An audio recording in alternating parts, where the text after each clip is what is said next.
예수님께서 제자들을 훈련시키신 후에 세상으로 보내시면서 하시는 말씀이 계속 이어지고 있습니다. 지난주에 하신 말씀은 세상에서 살아가는 동안 어떠한 상황에 처하든지 심지어 생명이 위험한 상황에 다다를지라도 결코 두려워하지 말라는 것을 강조하셨습니다. 28절 말씀이었습니다. 몸은 죽여도 영혼은 능히 죽이지 못하는 자들을 두려워하지 말고 오직 몸과 영혼을 능히 지옥에 멸하실 수 있는 이를 두려워하라. 과연 누가 나의 몸과 영혼을 죽이는 권한을 갖고 있는지, 나의 진정한 주인은 누구인지를 분명히 바라보고 두려워하지 말고 담대하라고 하셨습니다. 또 32절, 33절에 이어서 이렇게 말씀하셨습니다. 누구든지 사람 앞에서 나를 시인하면 나도 하늘에 계신 내 아버지 앞에서 그를 시인할 것이요. 누구든지 사람 앞에서 나를 부인하면 나도 하늘에 계신 내 아버지 앞에서 그를 부인하리라.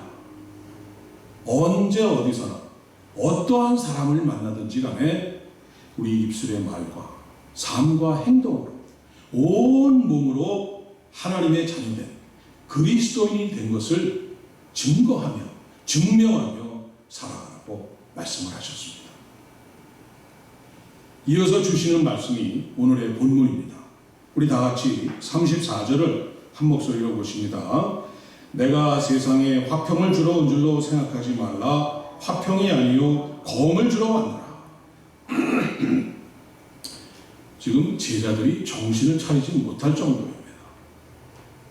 예수님께서 계속해서 막 어렵고 힘든 말씀을 계속 이어나가시기 때문입니다. 아니, 첫 설교로 예수님 오셔서 첫 설교로 주신 산상수훈에서 화평케 하는 자는 복이 있나니 하나님의 아들이라 칭함을 받을 것이요. 이렇게 말씀하시는 것이 바로 엊그제였는데, 아니 갑자기 오셔가지고 이게 화평이 아니라 검을 주러 오셨다고 하셨습니다. 평화의 왕으로 오셨다고 하셨는데, 아니 갑자기 검을 주신다는 게 무슨 말씀이십니까? 또 말씀이 이어주십니다. 35절, 36절입니다. 내가 온 것은 사람이 그 아버지와 딸이 어머니와 며느리가 시어머니와 불화하게 하려 함이니 사람의 원수가 자기 집안 식구리라. 가히 예수님의 말씀이 정입가경입니다. 이 말씀이 지나쳐서 아주 도를 넘어가고 계십니다. 지금 부모와 자식 간에, 한 가정의 식구 간에 이 싸움과 불화가 일어나게 하셔서 원수가 되게 하신다니까, 이 제자들이 도대체 이 정신을 차릴 수가 지금 없는 지경입니다. 지금 여러분, 지금 예수님께서 지금 무슨 말씀을 하고 계시는 겁니까? 정말 예수님께서 우리의 가정을 파탄내시고 부모와 자식이 갈라서고 싸움이 벌어져서 이 천륜이 무너지는 이러한 일을 하러 오셨겠습니까? 아니죠. 사람들은 예수님께서 율법이나 선지자를 폐하러 오셨다고 생각했으나 예수님께서는 폐하러 오신 것이 아니라 완성하러 오셨다고 말씀하셨습니다. 사람들은 예수님께서는 제사를 원하는 것이 아니라 긍휼을 원하신다고 말씀하셨습니다. 그리고 의인을 찾으러 온 것이 아니라 죄인을 부르러 오셨다고 말씀하셨습니다. 또 그리고 오늘 말씀과 같이 사람들은 예수님께서 화평을 주시러 오셨다고 생각을 했지만은 예수님께서는 검을 주러 오셨다고 하신 것입니다. 그것도 원수지간에 검을 주는 것이 아니라 부모 자식 간에, 또 가족 간에 검을 주고 싸움을 일으키러 오셨다는 것입니다. 이해가 참 어렵죠. 제가 이 말씀을 쉽게 풀어드리겠습니다. 예수님께서는 지금 율법의 정신에 어긋난 율법을 잘못 섬기고 있는 그들에게 진정한 율법 정신으로 율법을 완전케 하려는 검을 갖고 오셨다는 말씀입니다. 또한 성전 마당만 밟고 돌아가는 이런 형식적인 제사, 의례적인 제사, 이런 가짜 예배를 드리는 자들에게 애통하는 마음, 긍휼의 마음을 갖고 드리는 이런 진정한 예배를 드리게 하려는 검을 갖고 오셨다는 것입니다. 또 겉으로만 건지르르하게 기도하고 아주 의인인 척하는 이런 외식적인 의인만 있는 가운데 진정 자신의 죄를 깨닫고 뉘우치면서 이렇게 회개하는 깨달음을 주기 위한 그러한 검을 갖고 오셨다는 것입니다. 불완전한 율법과 이런 가짜 제사, 의식적인 제사, 가짜 의인들로 가득 찬 이런 포장된 평화, 그리고 돈과 재물, 인간의 욕망과 뜻에 따라 이루어진 이런 잠시잠깐의 불완전한 평화, 이러한 거짓 평화를 깨고 완전한 평화를 주시기 위한 검을 가지고 오셨다는 것입니다. 바로 진정한 평화를 주는 하나님 나라를 세우기 위해서 포장되고 위장된 평화를 가르고 자르는 그러한 복음의 검을 가지고 오셨다는 것입니다. 이 검에 대해서 히브리서에서는 이렇게 기록하고 있습니다. 히브리서 4장 12절 말씀입니다. 하나님의 말씀은 살아있고 활력이 있어 좌우의 날선 어떤 검보다도 예리하여 혼과 영과 및 관절과 골수를 찔러 쪼개기까지 하며 또 마음의 생각과 뜻을 판단하나니. 여러분, 예수님께서는 말씀이 육신이 되어서 오신 분입니다. 말씀이 육신이 되어서 오신 예수님께서 양면의 날이 허럽게 살아있는 이 칼보다, 이 검보다 더 날카로운 검으로 우리들의 혼과 영과 혼과 영과 및 관절과 골수를 찔러 쪼개기까지 하신다는 것입니다. 심지어 우리들의 마음속 깊은 곳에 생각과 계획까지도 다 알고 판단하신다는 것입니다. 다시 말해서 거짓 평화, 잘못된 평화, 위장된 평화를 다 잘라버리고 십자가의 고난을 통하여서 이루어지는 참 평화, 바로 하나님 나라를 주러 오신 것입니다. 이 참 평화를 주시기 위해서 예수님께서는 스스로 십자가에 달리시는 그 고통을 감내하신 것입니다.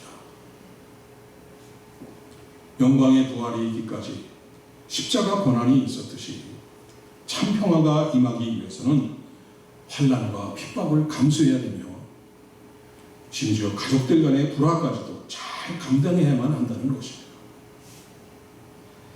당시 율법 공동체인 유대 사회에서 갑자기 나타나신 이 예수님을 믿고 따른다는 것은 가정이나 율법 그 유대 공동체로부터의 추방을 뜻하는 것이었기 때문에 예수님을 따르는 자는 가족들과의 불화를 감수하고서라도 이 복음의 십자가를 져야만 했던 것입니다.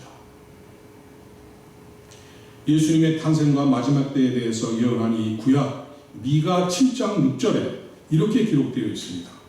아들이 아버지를 멸시하며 딸이 어머니를 대적하며 며느리가 시어머니를 대적하리니 사람의 원수가 곧 자기의 집안 사람이리로다.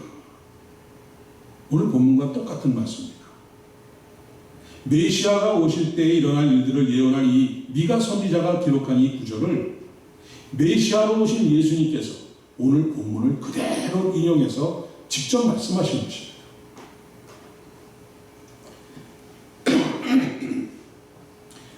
여러분 잘 아시는 소돔과 고모라상의 이 롯의 가족들을 한번 생각해 보십시오. 의인 10명이 없어서 유황과 불에 다 멸망하는 그곳에서도 하나님께서는 천사를 보내서 롯의 가족을 구원해 주시기를 원하셨습니다. 그래서 하나님의 구원의 소식, 그 말씀을 들고 찾아온 이 천사 앞에서 그 가족들이 얼마나 다투고 서로 분열되어서 무너져가고 있습니까? 두 사위는 장인어른 롯이 같이 가자고 하는 그 말을 어떻게 여겼습니까? 농담으로 여겼습니다. 조크로 여겨서 웃으면서 떠나가 버렸습니다. 그리고 그 다음날 아침 그 두 사위는 불에 타서 죽고 말았습니다. 롯의 아내는 말씀을 들고 따라 나섰으면서도 허영과 욕심을 잘라내지 못해서 뒤돌아보다가 소금 기둥이 되어서 바로 오늘날까지도 세상 모든 사람들의 이 구경거리가 되어 있는 수치를 당하고 있습니다. 두 딸은 아버지 롯을 따라왔지만 어린 때부터 보고 듣고 자라서 온몸에 배어있던 그 음란의 정욕을 잘라버리지 못해서 결국 아버지와의 사이에서 모압과 암몬이라는 정말 영원히 부끄러운 족속에 조상을 낳게 되는 수치를 남긴 것입니다.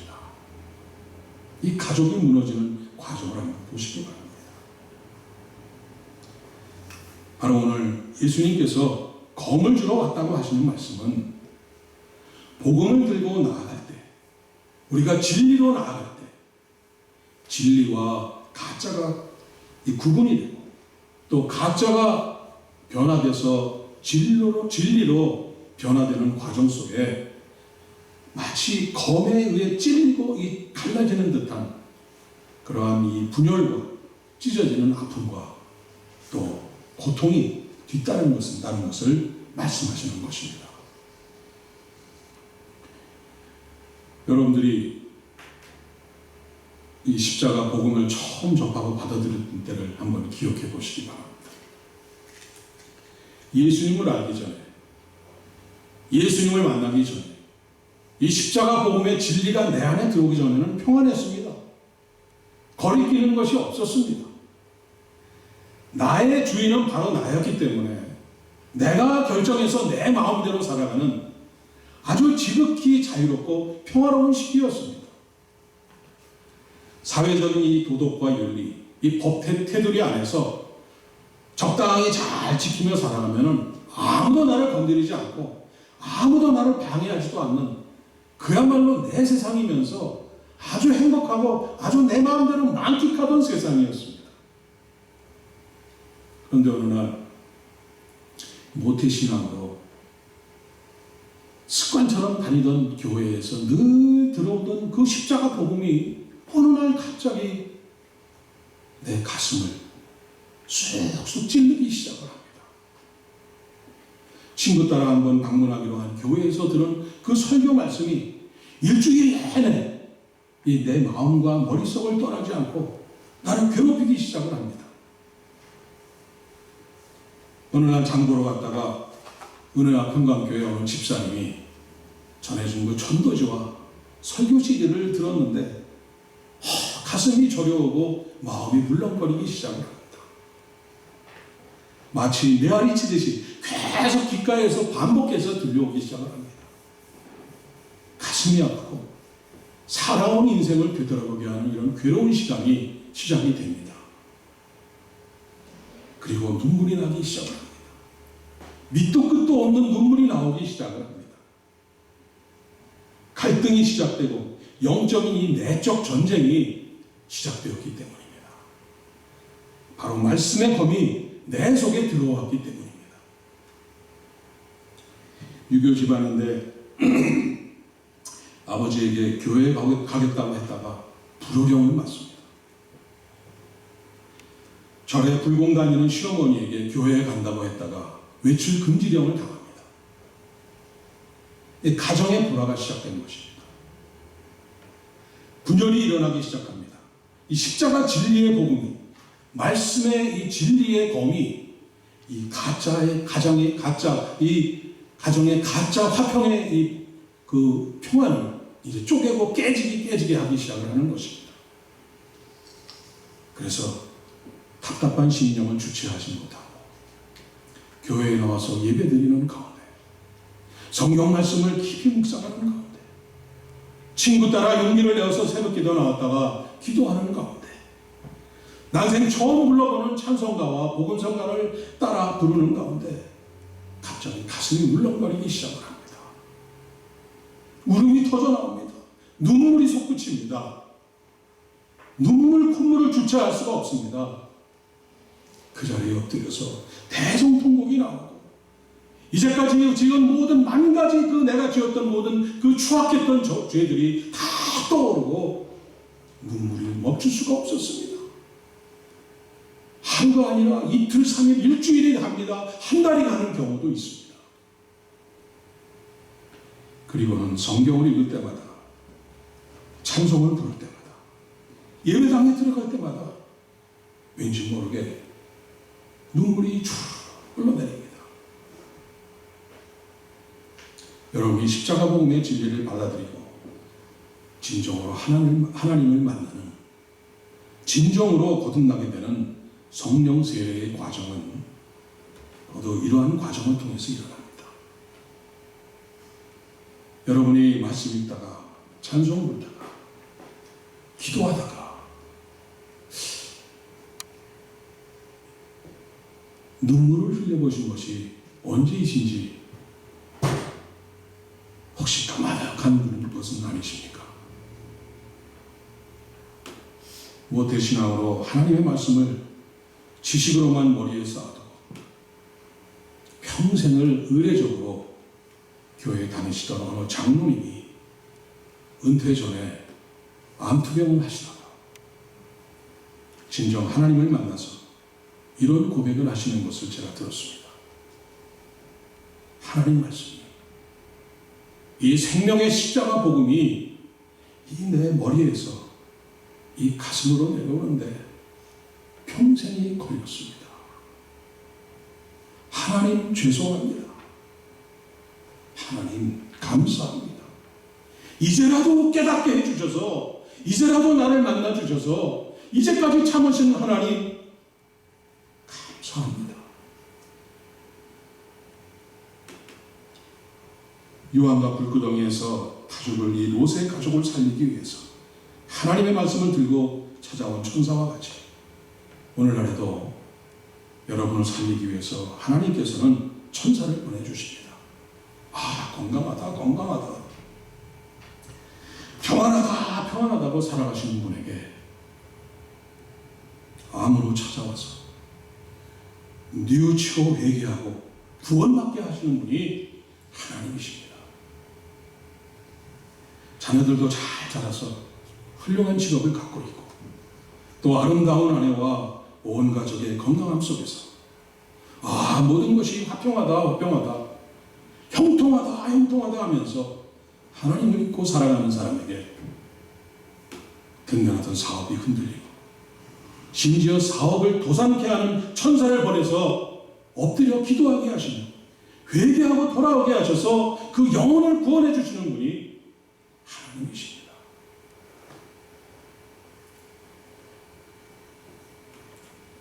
제가 사랑하는 대학교 후배 중에 대학교의 같은 과의 또 후배였습니다. 춘천옥 할매김치라는 브랜드로 이 디지털 김치 장사하는 후배가 있습니다. 간증을 듣고 아시는 분도 계실 겁니다. 이 1997년 IMF 시절에 잘 나가던 사업을 부도맞고 모든 것을 이룬 후에 경기도 고양시에 그 12평밖에 안 되는 어느 작은 임대 아파트에 폐인같이 지내던 후배였습니다. 모든 희망과 꿈을 잃고 7년 동안을 방황하던 후배였습니다. 그러다가 그가 한번 생각해 봅니다. 나처럼 열심히 살아온 사람도 드물 텐데 도대체 어디서부터 무엇이 잘못되었길래 내가 오늘 이렇게 비참하고 처참한 인생으로 이렇게 전락해 버렸는가 하면서 곰곰이 생각을 하다가 하나님을 잊고 살았던 것을 깨달았습니다. 그는 벌떡 일어나가지고 가까이 있는 교회를 찾아가서 일주일 동안을 통곡을 하면서 회개를 합니다. 새벽 기도부터 시작해서 교회의 모든 예배에 빠지지 않고 참석하면서 믿음을 회복해 나가기 시작을 합니다. 그러다가 당시 최초로 인터넷으로 주문을 받고 배달을 하는 이 디지털 김치 장사를 시작합니다. 몇 번의 이 실패를 거듭한 끝에 그는 드디어 대한민국 김치 시장에서 대박을 일으키면서 잃었던 모든 것을 회복하고 이제는 김치 장사보다 오히려 전국의 교회를 방문하면서 간증을 하러 다니기에 바쁩니다. 당시에는 심동철 안수집사였는데 아마 지금쯤 장로가 되어 있을 것으로 믿습니다. 근데 이 심집사가 이 후배가 간증하는 내용입니다. 김치 장사를 하다 보니까 한 포기의 배추가 이 맛있는 김치로 변하기까지 무려 5번이나 죽어야 되는 과정이 있다는 것입니다. 첫 번째 죽음이 땅에서 뽑힐 때 죽는다는 것입니다. 자기가 몸담고 뿌리를 내리며 살던 땅에서 완전히 뿌리채 뽑히는 순간 죽는다는 것입니다. 마치 아브라함이 갈대아우르에서 하나님의 부르심을 받고 고향과 친척 아버지의 집을 떠나서 완전히 과거를 청산하고 떠나듯이 뿌리채 완전히 뽑혀야 된다는 것입니다. 두 번째가 배추가 도막 위에서 단칼에 의해서 이 배가 두덩박 나서 이렇게 갈라져서 죽는다는 것입니다. 마치 우리 자신이 완전히 두덩박 나듯 깨어져야만 한다는 것입니다. 세 번째 죽음은 아직도 뻣뻣하게 살아있는 배추가 소금에 푹 절여져서 숨이 죽을 때 죽게 된다는 것입니다. 마치 우리의 자존심이 하나님의 말씀 앞에서 완전히 항복하고 내려놓고 납작 엎드려서 낮아져야 한다는 것입니다. 그리고 네 번째 죽음이 모두 숨을 죽이고 누워있는 배추에 양념을 할 때 죽는다는 것입니다. 고춧가루, 마늘, 생강, 젓갈, 여러 종류 이게 또 양념이 들어가지 않습니까? 그리고 이 배추와 전혀 다른 이물질들이 같이 버무려져서 배추 안에 마늘이 스며들고 고춧가루가 스며들고 젓갈이 스며들어서 섞여질 때 죽는다는 것입니다. 마치 교회에서 자신과 달라도 너무나 다른 여러 사람들이 모여서 연합하여 공동체 연합생활을 하는데 스스로 겸손해질 때 죽는다는 것입니다. 마지막으로 이런 모든 과정을 거친 배추는 발효의 과정, 이 숙성의 과정을 거치면서 그때까지라도 조금이라도 남아있는 이 모든 것을 완전히 죽이는 마지막 죽음의 과정을 거친다는 것입니다. 이렇게 완전히 배추가 죽어야 맛있는 김치로 새롭게 탄생된다는 것입니다. 마치 성도들이 교회 공동체 생활 속에서 교육과 훈련과 기도와 예배의 생활을 통해서 주님의 장성한 분량에 이르도록 성숙해지는 과정과 똑같다는 것입니다. 이 신집사는 처음 김치 장사를 몇 번의 실수와 실패를 반복하면서 이 진리를 깨닫고 나서 자신의 인생을 대비하고 하나님의 크신 사랑과 뜻을 깨달았다는 것입니다. 자신이 죽어서 5번을 거쳐서 완전히 죽고 나서야 하나님께서 드디어 길을 보여주시고 하나님께서 자신을 들어쓰시기 시작하더라는 것입니다. 자신이 완전히 변해서 하나님께서 즐겨 드실 수 있는, 즐겨 찾으실 수 있는 맛있는 김치로 변해 있을 때, 그렇게 거듭났을 때 하나님께서 불러쓰시고 쓰신다는 것입니다. 그리고 부어주신다는 것입니다.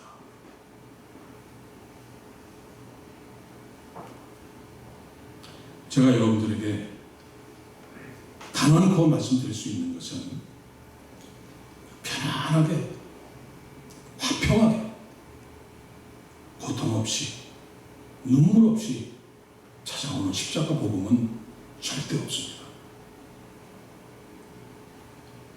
오늘 주님께서 여러분의 심령 속에 던지는 이 진리의 복음, 바로 오늘 주님이 주시는 이 말씀의 검으로 인해서 다시 한번 그 고통을 체험하면서 주님 앞으로 나가시는, 주님 앞으로 다가오는 여러분이 되시기를 바랍니다.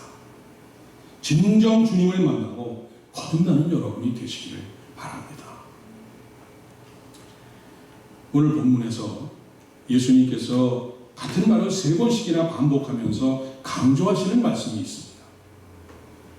주님에게 합당하지 아니한 자, 이걸 3번을 반복하십니다. 주님께 아무 가치나 소용이 없어서 버릴 대상밖에 안 되는 2종류의 사람이 있다는 것입니다. 우리 본문 37절, 38절을 보겠습니다. 아버지나 어머니를 나보다 더 사랑하는 자는 내게 합당하지 아니하고 아들이나 딸을 나보다 더 사랑하는 자도 내게 합당하지 아니하며 또 자기 십자가를 지고 나를 따르지 않는 자도 내게 합당하지 아니하리라. 내 육신과 가장 가까운 부모님이든 나의 자녀든 세상의 그 어떤 대상이라도 하나님 아버지 주님보다 더 사랑한다면 주님께 합당하지가 않다는 것입니다. 주님께서 가신 십자가의 길, 그 험하고 좁은 길을 따르지 않거나 나에게 맡겨진 고통과 사명의 십자가를 거부하거나 온전히 감당하지 않는 사람도 주님께 합당하지 않다는 것입니다.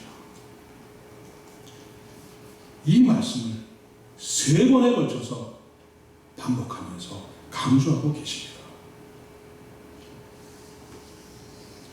이제 주님이 결론을 내리십니다. 본문 39절입니다. 자기 목숨을 얻는 자는 잃을 것이요 나를 위하여 자기 목숨을 잃는 자는 얻으리라.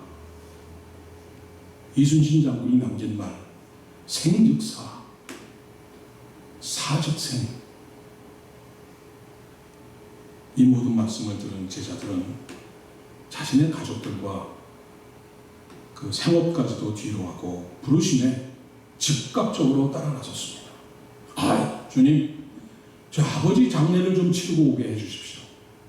이렇게 말하는 제자에게 죽은 자들로 죽은 자를 장사하게 하라고 하시면서 그 제자에게 바로 나를 따르게 하셨습니다. 우리들이 할 일은 전적인 순종과 헌신입니다. 그리고 보상과 상급은 하나님께서 주시는 영생입니다.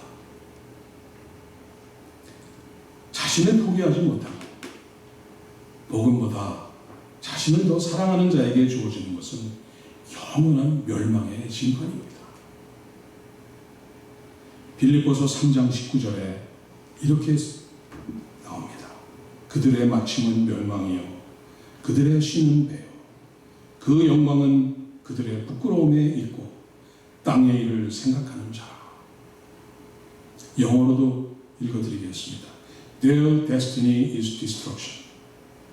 Their God is their stomach. And their glory is in their shame.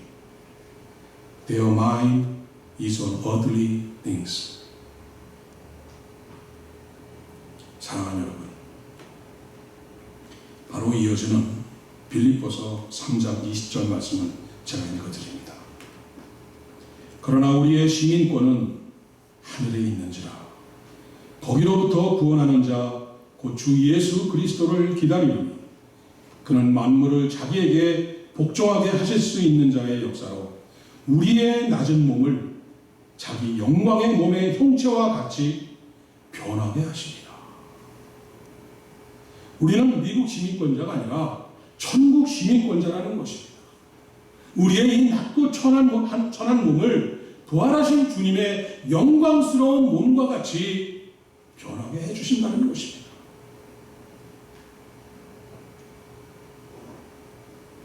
여러분, 여러분이 가야 할 그리스도의 길이 힘드십니까? 여러분이 지고가는 십자가가 너무나 무겁고 어려우십니까? 오늘 주님께서 여러분에게 주시는 이 마태복음 11장 28절 말씀으로 자기 십자가를 지고 주님을 따르는 결단을 확증하시는 여러분들이 되시기를 바랍니다. 제가 읽어드립니다. 수고하고 무거운 짐진 자들아 다 내게로 오라. 내가 너희를 쉬게 아니라 나는 마음이 온유하고 겸손하니 다 나의 멍에를 메고 내게 배우라. 그리하면 너희 마음이 쉼을 얻으리니 이는 내 멍에는 쉽고 내 짐은 가벼움이라 하시니라. 기도하겠습니다. 사랑하는 아버지 하나님, 오늘 하나님의 말씀의 검, 좌우 양날이 서는 검으로 우리들의 심령을 찔러주심을 감사드립니다. 오늘 우리에게 보여주시는 그 큰 영광, 우리의 보잘것없이 낮고 천한 몸을 주님의 영광의 몸의 형체와 같게 해주신다는 그 놀라운 영광을 바라보게 해주심을 감사드립니다. 이제 맡겨주신 십자가와 사명을 지고 주님만을 따르며 배우며 순종하며 우리 모두가 주님 안에서 행복하고 진정한 평화의 화평의 삶을 누리도록 우리들을 붙잡아서 인도해 주옵소서. 예수님의 이름으로 기도드립니다. 아멘.